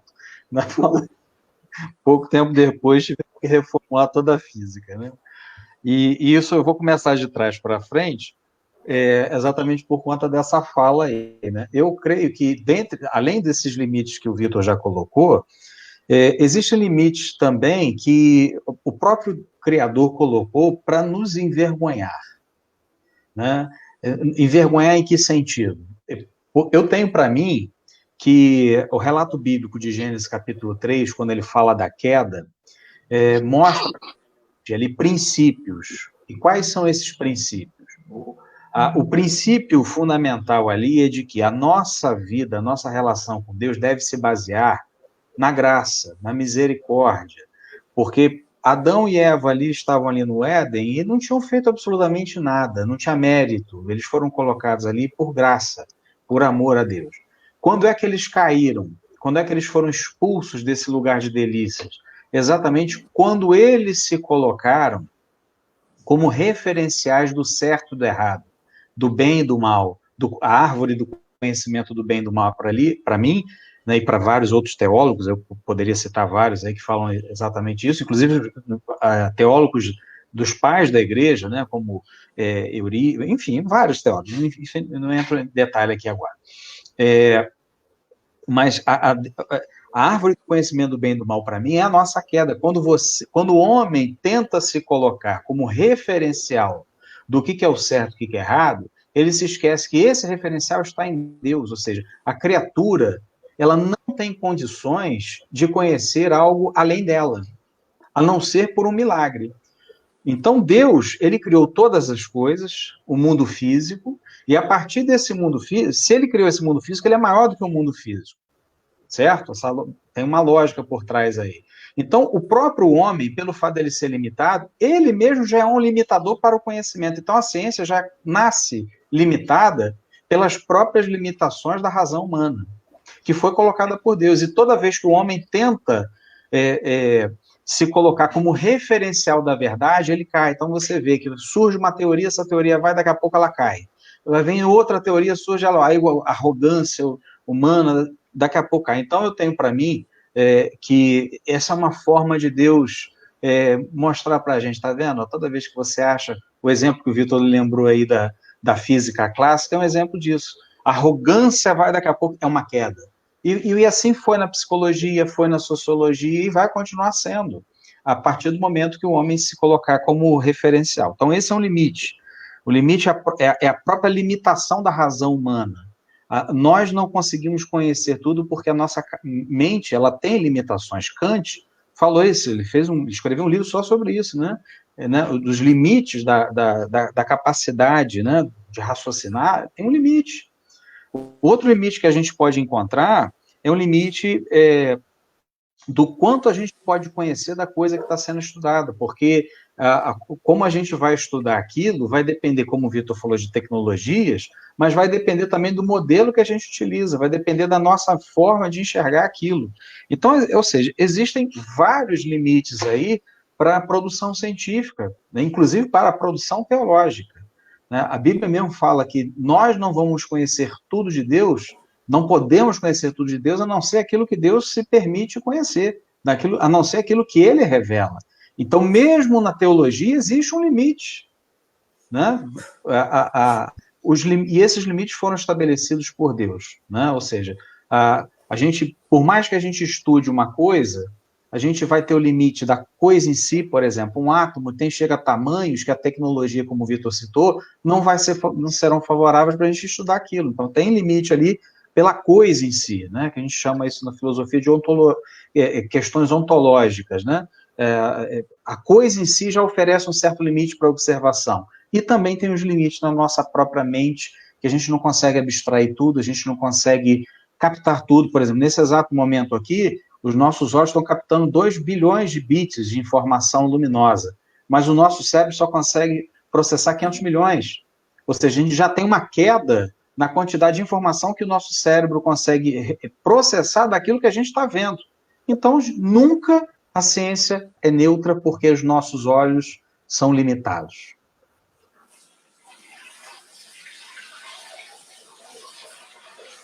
Falei rápido demais, não? Não, perfeito. Max? Porque tem um delayzinho também. Isso. Max, pretende comentar alguma coisa? É só complementar com o que foi falado da questão ética, da questão tecnológica, né? E só complementar com a questão teológica mesmo, né? A queda afetou a nossa capacidade, como o pastor Raul estava comentando, não só no limite da nossa capacidade, mas também na questão do direcionamento da nossa pesquisa. Então, eu sou limitado no sentido de que não posso entender todos os processos, né, que acontecem no universo físico, mas também o efeito da queda vai no sentido de que as minhas conclusões a respeito do que eu estou pesquisando são afetadas por conta dessa mente caída, né? Ou seja, dos efeitos do pecado original também na nossa mente. Então, só complementaria com a questão da limitação teológica também. Eu vou ter que me ausentar aqui por 1 minuto só para trocar de celular, que o meu celular está indo embora, mas eu estou acompanhando os irmãos aqui, tá bom? Beleza, vou direcionar aqui então a segunda pergunta, pastor Raul. De que forma um cristão pode glorificar a Deus através da ciência? Essa pergunta é uma pergunta também muito interessante. Eu considero que vou tentar responder de uma forma que sirva só não para a ciência, mas para qualquer outro tipo de serviço, porque eu entendo que, por exemplo, Paulo, quando escreve aos Colossenses, fala: tudo que vier à vossa mão para fazer, faça, né, da melhor forma possível, fazendo para o Senhor. Então, quando a gente faz tudo na nossa vida, seja fazer uma comida, né, para a família, seja servir um cafezinho no nosso trabalho, seja pregar num púlpito, ou seja fazer ciência, a gente deve fazer da melhor forma possível, com temor a Deus, porque essa é uma forma de glorificá-lo, ou seja, exercendo tudo aquilo que ele colocou à nossa disposição, aquilo que veio à nossa mão para fazer, a gente deve fazer com muita alegria, com muita disposição, né? Agora, especificamente no campo da ciência, eu penso o seguinte: Tomás de Aquino, ele falava o seguinte, que o observar a natureza é uma forma de contemplação, porque se foi o Criador quem criou todas as coisas, inclusive o mundo físico, o estudar o mundo físico é estudar as obras de Deus. Portanto, ao estudar as obras de Deus, eu estou glorificando a Deus porque eu estou conhecendo a grandiosidade do seu poder, eu consigo ver a mente de Deus, a organização de Deus, o poder de Deus, né, através do estudo da ciência. Então, por exemplo, um dos campos que eu trabalho bastante é a parte da astronomia. Quando eu vou, né, estudar, quando eu estou dando aula de astronomia na faculdade, que eu começo a mostrar o tamanho do universo, né, imediatamente o que vem à mente para a gente é como Deus é grande e como nós somos pequenos. Então, o observar a grandiosidade do universo só me faz entender que Deus que fez o universo é muito maior que o universo, portanto, ele é incomensuravelmente grande, ele é belo, então merece o meu louvor, merece o meu respeito. Então, o cristão, ele pode louvar a Deus fazendo ciência assim, contribuindo de forma positiva para a produção científica e contribuindo de forma ética, óbvio, né? O Vitor levantou essa lebre aí, que é realmente muito importante, que a gente, nos nossos dias, né, parece que nós estamos abrindo mão da ética em todos os segmentos, né, inclusive no religioso, né? Então, o trazer, a fazer uma ciência de forma a produzir uma melhoria, né, para a humanidade é uma forma de glorificar a Deus. Então, eu posso, por exemplo, glorificar a Deus se eu sou um médico e descubro, sei lá, uma vacina contra o Covid-19 e eu estou promovendo ali um bem-estar para a sociedade. Isso é uma forma de glorificar a Deus, porque eu estou usando todos os recursos que Deus me deu para o bem do meu próximo, porque servir a Deus é servir ao próximo. Não é só vertical, é principalmente horizontal, né? Vocês serão conhecidos como os meus discípulos a partir do amor com que vocês amarem uns aos outros, né? É a partir da forma que eu amo o meu próximo, a quem eu vejo, que eu posso mostrar para também meu próximo o amor que eu tenho para Deus a quem eu não vejo. Então, a Bíblia dá inúmeros exemplos disso, né? Então, é no serviço a minha comunidade, é no fazer o bem à minha comunidade, fazer com que ela cresça em vários sentidos, é que eu estou servindo a Deus e, ao mesmo tempo, estou honrando a Deus, porque não tem forma maior de honrar a Deus do que ser aquilo que Ele nos chamou para ser. Se Ele te chamou para ser um cientista, a forma que Deus quer que você o honre é sendo um bom cientista. Foi o que Ele falou, por exemplo, Jesus mesmo, né? O Deus encarnado falou, né? Olhai os lírios do campo, não tecem nem fiam, nem Salomão em toda a sua glória se vestiu como um deles. Ou seja, o lírio honrou a Deus porque foi um lírio. Deus o formou para ser lírio, e ele foi um lírio, e Deus se agradou daquilo. E a gente agrada a Deus quando a gente é aquilo, né, e faz aquilo que fomos chamados para ser e fazer.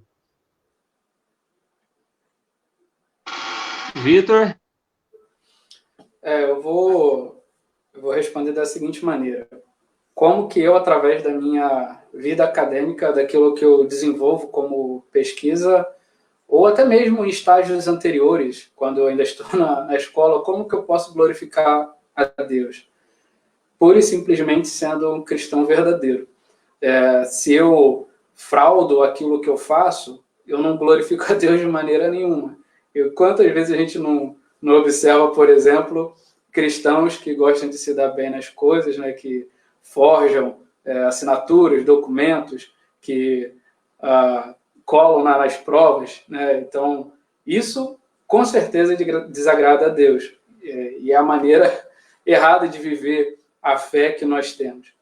Então, se eu for um cristão genuíno, um cristão verdadeiro, um cristão sincero, a minha vida ela vai glorificar a Deus, independente de qual seja a minha escolha acadêmica. Eu optei pelo curso de física.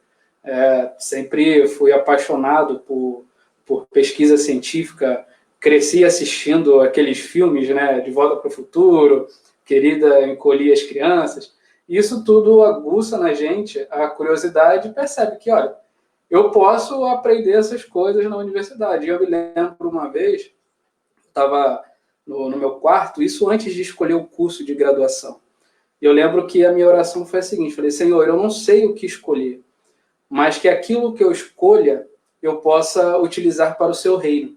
De alguma maneira, o conhecimento que eu vou adquirir, eu possa utilizá-lo para o benefício e crescimento do reino de Deus. E aprove ao Senhor que fosse através da física. Eu estudei física atômica durante muitos anos, e obtendo resultados que podem ser utilizados, por exemplo, na cura do câncer, né? Quando minha pesquisa de mestrado tem relação com isso, quando você tem uma partícula pesada incidindo numa molécula de água, essa molécula se quebra, e aí tem toda uma explicação teórica. Mas eu entendo que, a partir disso, eu posso sim glorificar a Deus por causa da sinceridade do coração, né?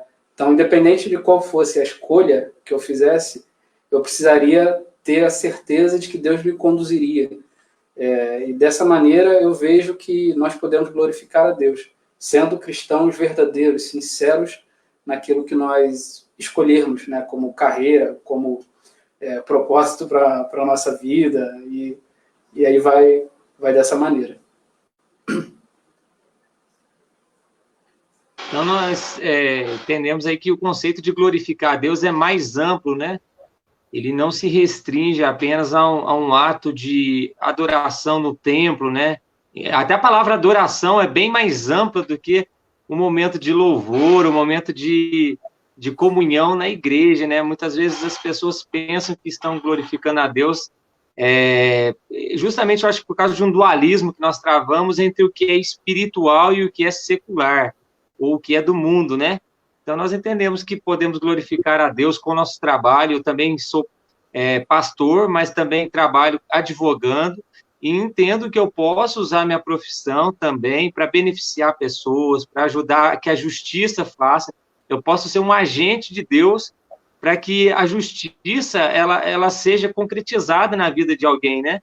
Então, é bonito ver vocês aí, cientistas, que entendem o papel de glorificar a Deus através de uma profissão, de um trabalho, da pesquisa, né? Quebrando aquele conceito de que a glória de Deus ela está restrita a um momento de louvor ou apenas a palavra. Deus, ele quer ser glorificado em todos os nossos atos, como o pastor Raul disse, desde uma atividade mais simples e banal, como fazer uma comida, né? Preparar algo para alguém, quanto também na pesquisa mais aprofundada, como é o caso de vocês. Max, suas ponderações aí, meu querido? Eu acho que vocês já trataram os pontos principais, né? O Lutero, ele falava, né, quando questionado, o sapateiro, né, questiona o Lutero, como que eu posso glorificar a Deus sendo um sapateiro? E o Lutero fala, olha, faça o seu melhor sapato.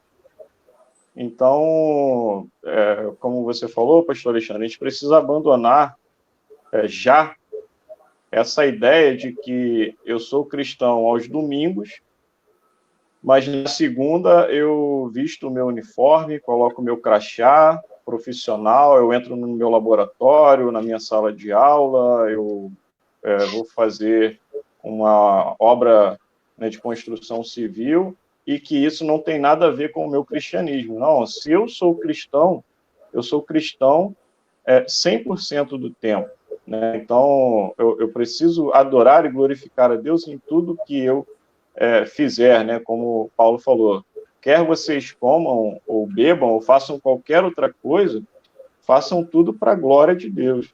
Então, precisamos entender que o meu cristianismo, ele extrapola o domingo, né? E adentra a minha segunda, ou seja, ele extrapola o momento de adoração no templo e adentra a minha vida profissional, a minha vida familiar, a minha vida ministerial, seja qual for a minha função na sociedade, eu preciso entender que ali eu sou um instrumento para que o nome de Deus, ele de fato seja glorificado. Perfeito. Você vai passar as fases das perguntas? Tem uma pergunta aqui. Peraí. Tem a da Josiane aqui em cima. Josiane Fábio. Isso aí. Estou procurando aqui a pergunta dela. Peraí.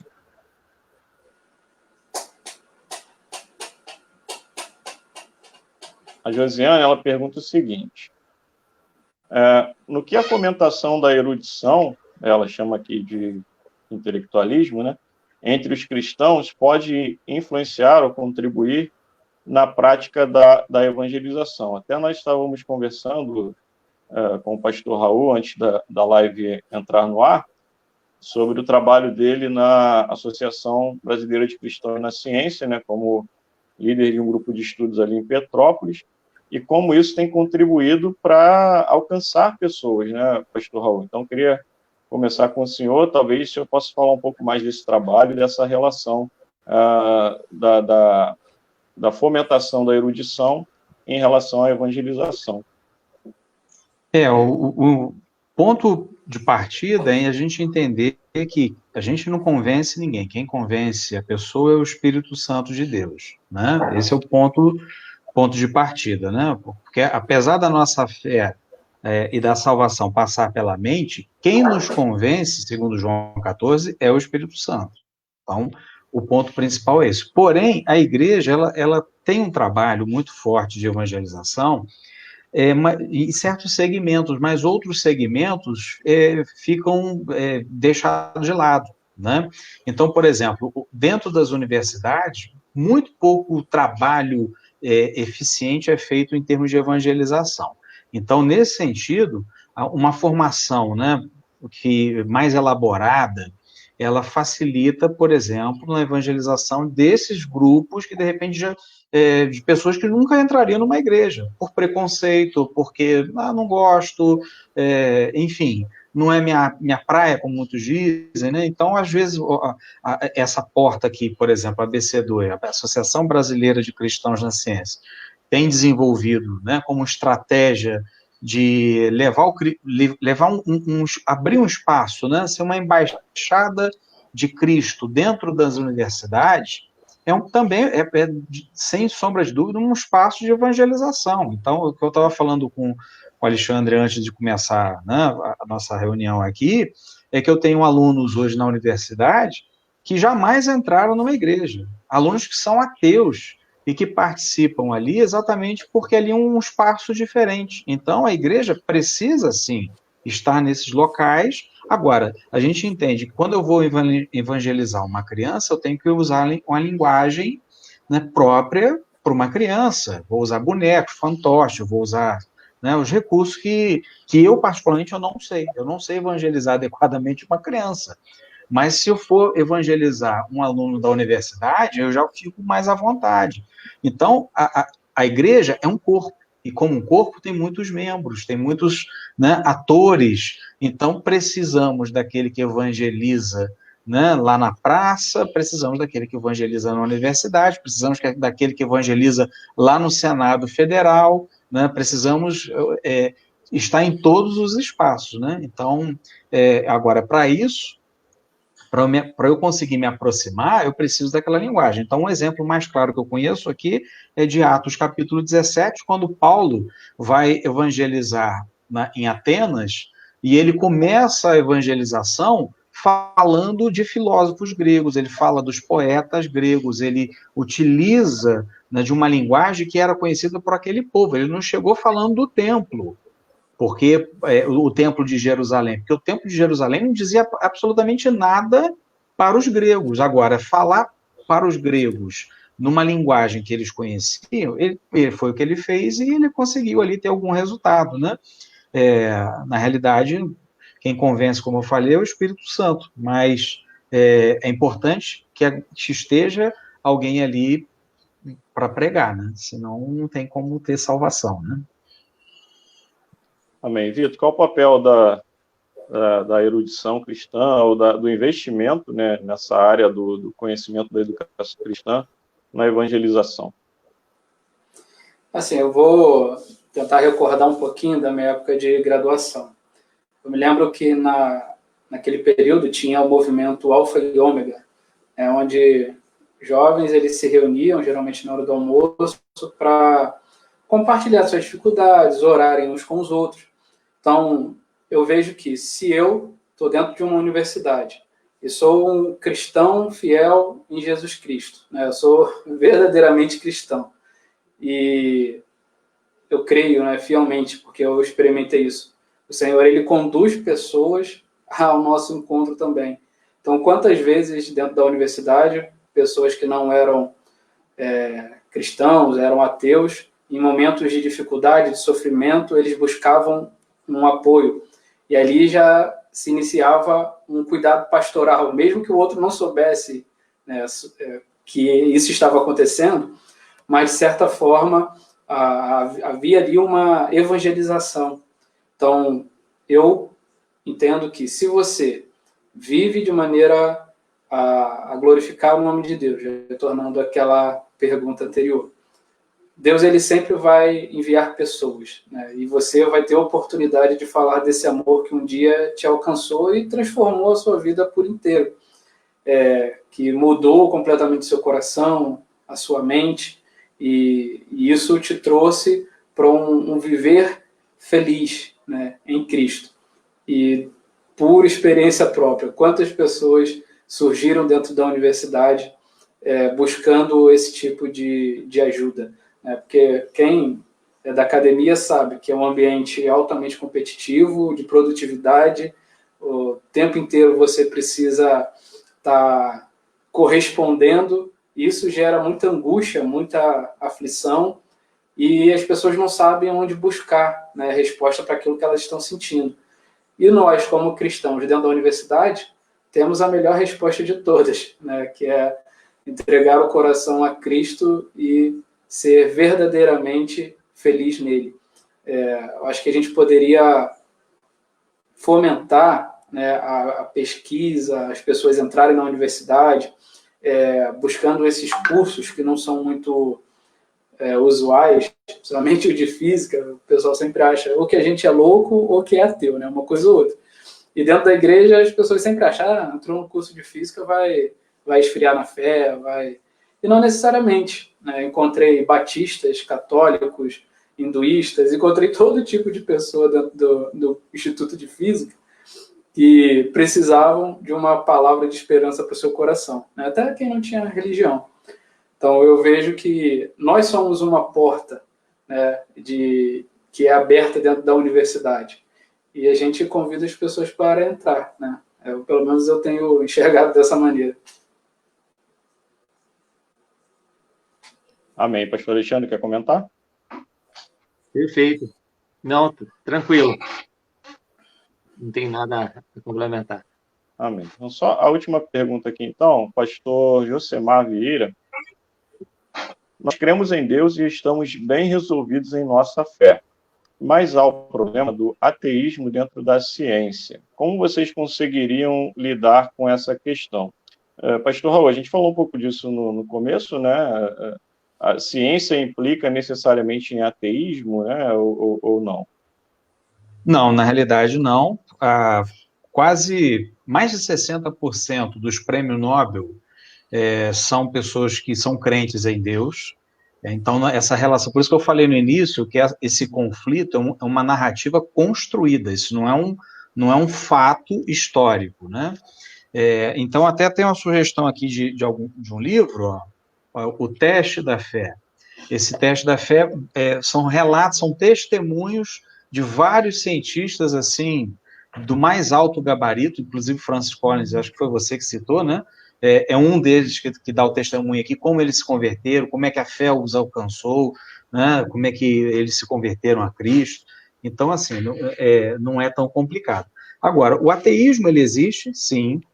O ateísmo está aumentando, muito fortemente, sim, está aumentando.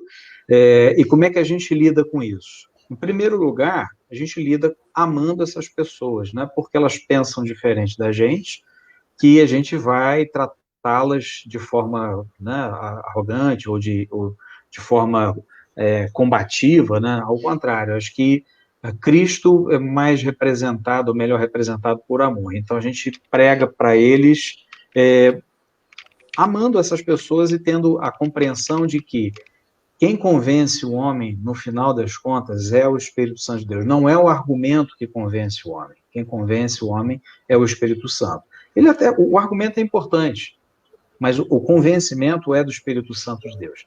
E tem uma outra coisa, tem um ditado judaico que eu gosto muito de usar, que é o seguinte: para a pessoa que acredita, nenhuma pergunta é necessária. Agora, para a pessoa que resolveu no seu coração não acreditar, nenhuma resposta vai ser suficiente, ele vai sempre procurar outra. Então, tem uma questão aí, a fé, gente, tem uma questão anterior, que é uma questão moral. Eu escolho acreditar ou não. Se eu escolher acreditar, né, determinadas perguntas não são importantes, aquilo não vai me afetar. Agora, se eu já resolvi no meu coração que eu não vou acreditar, a gente pode dar a melhor explicação, que aquilo não vai bastar, porque a pessoa já resolveu não acreditar. Então, tem muitos ateus que, na realidade, elas são pessoas que já escolheram não acreditar. Então, não adianta querer argumentar. O caminho tem que ser outro. Por isso que eu falei, o caminho tem que ser de uma vida de testemunho, uma vida de amor, né? O Vitor até citou isso também, né? A gente dá um exemplo ali, sendo um bom cristão, não corrompendo os nossos dados na pesquisa, não sendo uma pessoa ética, né? Ele falou isso mais no contexto do aluno, mas isso pode e deve ser amplificado para todas as áreas, né? Então, assim, como é que a gente lida com um ateu? A gente lida com um ateu com amor. mostrando a face mais bela de Deus, que é amar, sendo bom, fazendo com que o sol nasça tanto para os justos como para os injustos.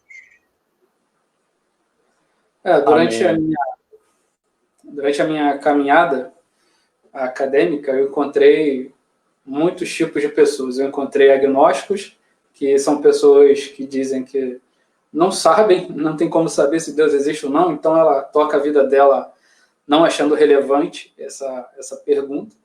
Encontrei muitos ateus, né, pessoas que dizem que não acreditam e seguem a sua vida, mas eu acho que o mais perigoso seria o antiteísta, né? Eu gosto de trabalhar essa ideia, que é aquele que busca lutar contra a fé ou a religião. Então, para essas pessoas, dificilmente qualquer argumento que você utilize vai satisfazer aquilo que ela está argumentando, né? Não vai ter uma resposta que seja aceitável para as perguntas que eles fazem. Então, eu também encontrei muitos antiteístas, e esses são mais difíceis, né? Por mais que você dialogue, eles não estão muito dispostos, eles são bem militantes, né? E aí é mais difícil. Agora, quando eu encontrei com ateus, muitas vezes sentado no laboratório, a gente conversava sobre coisas da Bíblia, faziam perguntas, falava, olha, eu não acredito muito nessas coisas não, mas como é que funciona? Eu nunca fui numa igreja, não tenho nem ideia de como que é isso. Muitas pessoas que não criam em Deus estavam dispostas a ouvir falar sobre Deus. Isso de maneira nenhuma lhes afligia. Então, acho que você precisa saber com quem você está lidando. E para cada uma dessas pessoas você vai ter uma abordagem diferente. Acho que a gente poderia responder a pergunta do pastor Josemar dessa maneira. Qual é a pessoa, qual o tipo de pessoa que você está lidando? Um agnóstico, um ateu, de fato, ou um antiteísta? Alguém que luta contra, alguém que, independente do que você fale, ele vai tentar contra-argumentar sem fazer nenhum tipo de ponderação minimamente lógica, né? E quem já teve que debater com antiteístas sabe que muitas vezes utilizam argumentos altamente falaciosos que tentam colocar em dúvida aquilo que a gente acredita, e eles precisam ter muito mais fé do que a gente, né? Já tem aquele livro do Norman Geisler, né? Não tenho fé suficiente para ser ateu. Eu acho que vale a pena o pessoal dar uma lida nele também. Amém. O Vitor falou aí sobre os antiteístas, né? E realmente é um segmento que tem crescido muito sob a bandeira do neoateísmo, né? Que são esses novos ateus que têm uma característica militante, né? Nós temos aí o Richard Dawkins, o Sam Harris e outros mais, que realmente têm sido bem ativos em confrontar a fé cristã. Mas eu achei muito interessante essa questão de vocês abordarem a questão do testemunho, né? Que o James Smith usa o termo engajamento prudente, né? O James Hunter usa o termo presença fiel e o Guilherme de Carvalho usa o termo presença transformadora. Basicamente são a mesma coisa, ou seja, às vezes a gente entra ou está no trabalho ou na faculdade, enfim, e nós já queremos, de qualquer forma, forçar aquelas pessoas a abraçarem a nossa fé, quando, na verdade, o primeiro passo é nós termos essa prudência, né, e essa presença fiel, ou seja, exercermos o nosso cristianismo. E eu acho que não há nada mais radical que chame mais atenção numa sociedade do que nós, de fato, imitarmos a Cristo e buscarmos ser como Ele, né? Essa presença fiel. Pastor Alexandre, quer acrescentar algo? Eu acredito que a vida ética do cristão é de suma importância, né? Eu acredito que boa parte do descrédito que existe, né, está atrelado ao fato de que nós temos um arcabouço bíblico e teológico muito bom, porém há um esbarrão na prática dessa vida cristã, né? Eu acho que isso é um impedimento às pessoas para darem credibilidade àquilo que a gente prega. Então, quando a gente prega com a vida, né, o efeito ele é muito forte, né, e abre margem para o Espírito Santo trabalhar no coração, como o pastor Raul disse, no final, quem convence é o Espírito Santo, né, por mais que nós consigamos elaborar bons argumentos, mas o convencimento vem de Deus e do Espírito Santo, e isso é bom para que a nossa vaidade ela não se aflore, né? Então, mas isso não nos exime também, o fato de que o convencimento vem do Espírito Santo, não nos exime de um comprometimento com uma vida reta, né? Uma vida ética, uma vida prudente, que possa glorificar a Deus e que possa, através da nossa vida, o Espírito Santo agir como um despertar no coração dessas pessoas que têm alguma obstrução, né? Algum problema, alguma barreira com relação ao Evangelho, à fé cristã, principalmente em questão, né? Então, eu acredito que a vida cristã, a ética tem que ser vivida, né? Não apenas pregada, né? Eu acho que a vida, São Francisco, ele diz, né? Francisco de Assis, em todo tempo, pregue, se necessário, use palavras, né? Então, eu acho que isso é muito importante. Amém, amém. Meus irmãos, eu não tenho palavras para agradecer tudo isso que foi dito hoje, todo esse esclarecimento que foi colocado aí para nós. Eu tenho certeza que muita gente tem sido alcançada e abençoada, tenho visto aqui pelos comentários que eu estou acompanhando, e quero só agradecer a todos vocês, né, por mais essa quarta-feira, aqui no nosso Quintal Teológico, agradecer ao pastor Raul, especialmente, que aceitou esse convite um pouco em cima da hora, né, mas de muito bom grado, aceitou o convite e nos brindou aí com a sua presença. Então, eu quero passar a palavra para vocês fazerem as considerações finais, se quiserem citar outras obras também, indicar outras obras, ou se quiserem depois me mandar, a gente coloca aqui nos comentários, para que a gente continue aí fomentando o estudo desse tema. Pastor Raul, por favor. Eu queria mais uma vez agradecer o convite, né? Dizer que eu também fui muito enriquecido aí pelos comentários e pelas proposições, tanto pelas perguntas quanto pelas respostas de todos vocês. Então, foi um prazer muito grande, muito obrigado. E, como proposição final, queria deixar o seguinte pensamento, né? Que ciência e fé, na realidade, elas precisam caminhar juntas, porque a ciência, ela explica os processos, né? Mas ela não dá sentido, né? Como, por exemplo, você vai pegar o mar, né? O mar, a ciência explica a salinidade da água, a temperatura, composição química, mas ela não te ensina a nadar, né? A Bíblia, a teologia, ela te ensina a nadar nesse mar da vida. Então, se a ciência explica, né, o como, a teologia, ela mostra para a gente que tem um porquê por trás, esse porquê vem de Deus, ela dá sentido, né? Não vai mudar muita coisa na minha vida se eu sei o funcionamento dos quarks ou das galáxias, mas vai mudar muito a minha vida se eu sei por que eu estou no planeta Terra, que Deus me ama. Então, uma coisa precisa alimentar a outra, né? A ciência explicando os processos e a teologia dando sentido para a vida, né? Que Deus nos abençoe aí para que a gente possa aprender a caminhar com as duas juntas. Uma boa semana para todos aí. Obrigado, pastor Raul. Vitor? Eu sou um entusiasta, né, da divulgação científica. Eu acredito que aquilo que a gente pode experimentar dentro de uma universidade, ele pode ser propagado, né, em todas as esferas da nossa vida.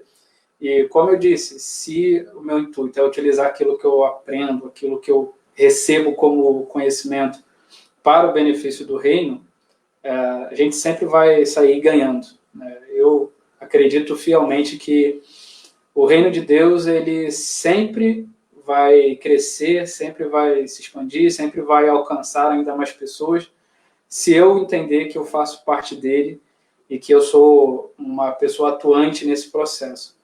Eu acho que falar um pouco sobre fé e ciência traz isso para a gente, né? A noção de que eu estou nesse mundo, eu entendi qual é o chamado para a minha vida, e a partir disso eu vou alcançando outras pessoas, seja dentro da universidade, dentro de uma escola, dentro de uma igreja. Então, fico grato a Deus por ter a oportunidade de falar um pouco mais sobre religião, né? Na verdade, cristianismo e fé, cristianismo e ciência, e permitir a divulgação, né, daquilo que a gente tem feito. No meu caso, há 10, 12 anos, desde que eu entrei na graduação até a minha formação, né, no doutorado. Então, muitas pessoas me conheciam justamente pela área teológica, né, a questão do CP ou da escola missionária, mas também tinha essa vertente que andava paralela, e Deus ele me foi conduzindo ao longo desses dois universos que não são excludentes, né? Eles convergem em Cristo. Glória a Deus. Pastor Alexandre? Eu quero agradecer também, participar com vocês, ouvir os dois doutores, né? Um prazer, tanto conhecimento aí para a nossa vida, né? Muito edificante, e bom ver pessoas equilibradas, né? Em tempo de tanto desequilíbrio, de balanças que pendem tanto para um lado extremo quanto para o outro. É tão bom ouvir pessoas sensatas, né? Que trabalham com o ponto de equilíbrio, e que me deixa a seguinte reflexão: sendo um Deus tão grande, né? Um Deus tão poderoso, o que eu tenho feito com todas as qualidades, as características que ele me dotou, né? Eu creio que também me desperta para ir além. Muitas vezes Deus ele nos habilitou, nos deu racionalidade, nos deu tantas possibilidades de o servirmos com mais eficácia, né? E às vezes eu me sinto devedor diante de Deus, mediante a tanta bondade dele, né, e nos fazer tão, vamos dizer assim, a complexidade do ser humano, né, o quanto o ser humano consegue ir além, e perceber que às vezes a gente se contenta em viver na superficialidade, né, o raso, né, só dar um passo na água, quando na verdade há um oceano diante da gente. Então eu me sinto desafiado, né. Essa live aí me desafiou a conhecer mais a Deus através da ciência, através da racionalidade também, porque é um dom de Deus. Amém, gente. Também quero agradecer mais uma vez a vocês e a todos que nos acompanharam aí pela internet. Quase 2 horas aqui de live numa quarta-feira à noite, e vocês aí com a gente. Mostra que realmente é um tema relevante que precisa ser mais trabalhado, abordado em nossas igrejas. Então, muito obrigado a você que nos acompanhou. Semana que vem, se Deus quiser, estaremos de volta nesse mesmo horário, às 20 horas, quarta-feira. Vamos falar sobre o cristão e a cultura. Qual a relação que nós cristãos devemos ter com a cultura. Então, você desde já está convidado a participar. E você que gostou desse tema, que já se interessava pelo tema, ore, porque pode ser que em breve nós temos aí um grupo da ABC2, um grupo de estudos da ABC2 aqui em Duque de Caxias. Então, ore a Deus para que as coisas possam se encaminhar, se assim for, da vontade dele, tá bom? Gente, muito obrigado mais uma vez. Deus abençoe vocês e espero que possamos ter mais conversas como essas, tá bom? Deus abençoe. Até a próxima.